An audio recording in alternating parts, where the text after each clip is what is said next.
Hujambo na karibu tena mtazamaji wa The World News katika kipindi hiki cha ulimwengu wa siasa. Na wakati huu tunamulika siku 100 za Donald Trump madarakani, ambaye amekabiliwa na changamoto nyingi baada tu ya kuingia madarakani, baada ya kuanza kuamua kufanya mabadiliko makubwa katika taifa hilo kubwa, moja kati ya mataifa makubwa ulimwenguni.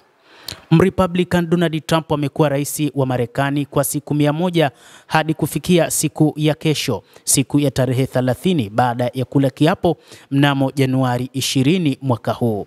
Lakini ni ahadi gani ambazo amezitimiza, na je, wa Marekani wanafikiria vipi kuhusu nchi yao kwa sasa?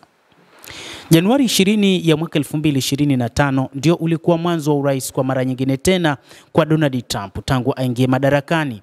Mengi yamebadilika katika siasa za Marekani kiasi kwamba ni vigumu kuamini kuwa ni siku 100 tu zilizopita.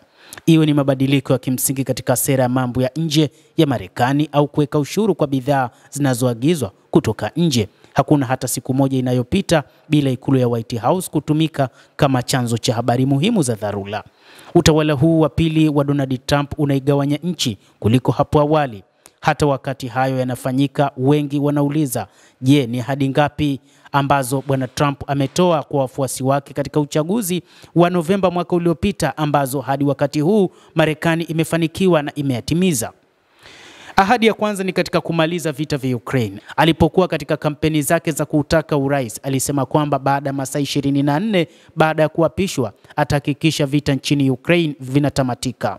Mnamo Mei mwaka 2023 katika hafla moja jimboni New Hampshire, Trump aliwahi kusema akichaguliwa atamaliza vita hivyo, lakini hadi wakati huu vita bado havijamalizika.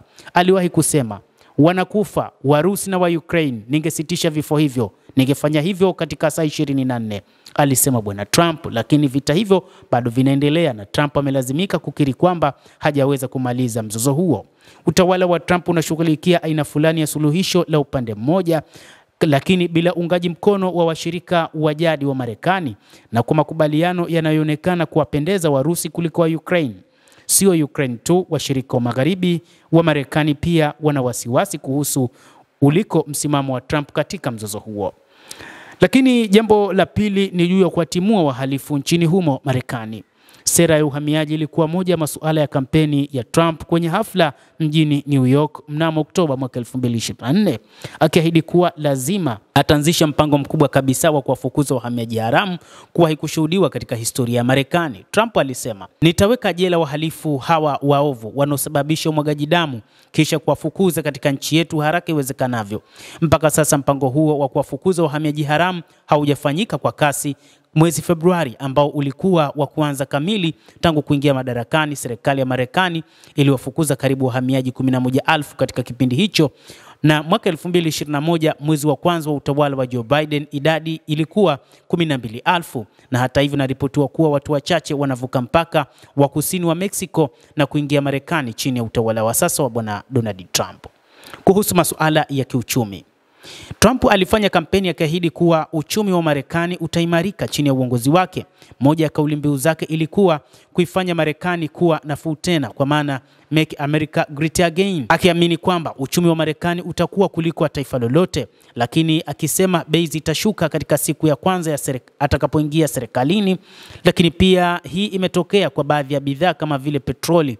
Bei za safari za ndege na za nyumbani na za vyumba vya hoteli pia zimepungua kama tu ilivyo kwa mfumuko wa bei. Lakini Stephen Miran, mwenyekiti wa baraza la washauri wa kiuchumi katika ikulu ya White House, alisema kupitia CNBC News kuwa sera za Trump zinafanya kazi katika kupunguza mfumuko wa bei. Na hata hivyo, kwa Wamarekani wengi, manunuzi katika maduka ya jumla bado ni ghali sana kama ilivyokuwa wakati uliopita. Juu ya ushuru wa Trump. Baada ya kuchaguliwa kwake, Trump alitangaza kwamba atakomesha sera ya mipaka iliyo wazi kabisa na nakisi ya kibiashara ya Marekani. Mnamo Aprili, utawala wa Trump ulianzisha mfululizo wa ushuru wa kinga kwa karibu bidhaa zote zinazoingizwa Marekani. Kwa hivyo ahadi imetimizwa. Hata hivyo, hii inafanyika katika baadhi ya bidhaa na kuwa ghali zaidi kwa watumiaji wa Marekani na kuhujumu mahusiano yaliyopo ya kibiashara. Kwa mujibu wa uchunguzi uliofanywa na kituo cha utafiti cha Pew, wa Marekani sasa wanaitazama hali ya uchumi wa nchi yao na mustakabali wake kwa umakini zaidi kuliko walivyofanya mwezi Februari, muda mfupi baada ya Trump kuchukua madaraka na kabla ya kutangaza ushuru wake. Hata hivyo, baada ya kuingia madarakani, Donald Trump amekuja kuangazia baadhi ya mambo, hasa utatuzi wa migogoro, lakini bado kuna mambo mengi ameshindwa kuyatatua.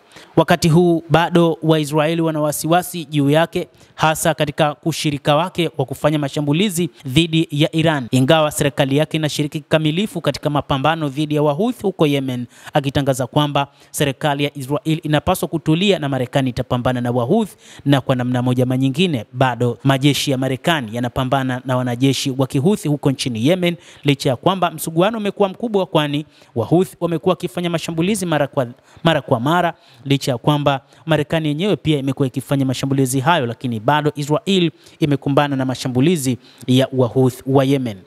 Hata hivyo, miongoni mwa mambo mengine ambayo wakati huu yamekuwa ni changamoto kwake ni kutoaminika kwake na mataifa ya Magharibi. Ametangaza kutaka kuyachukua baadhi ya maeneo ya Ulaya, ikiwa ni pamoja na eneo la Greenland ambalo ni la Denmark, lakini pia mpango wake wa kuitaka Canada nalo pia limekuwa ni changamoto kwake, ambapo nchi za Magharibi zimeona hakuna namna ambayo inaweza kuwatengenezea urafiki kati yao na rais wa Marekani Bwana Donald Trump, na wamekuwa na wasiwasi wa utawala wake.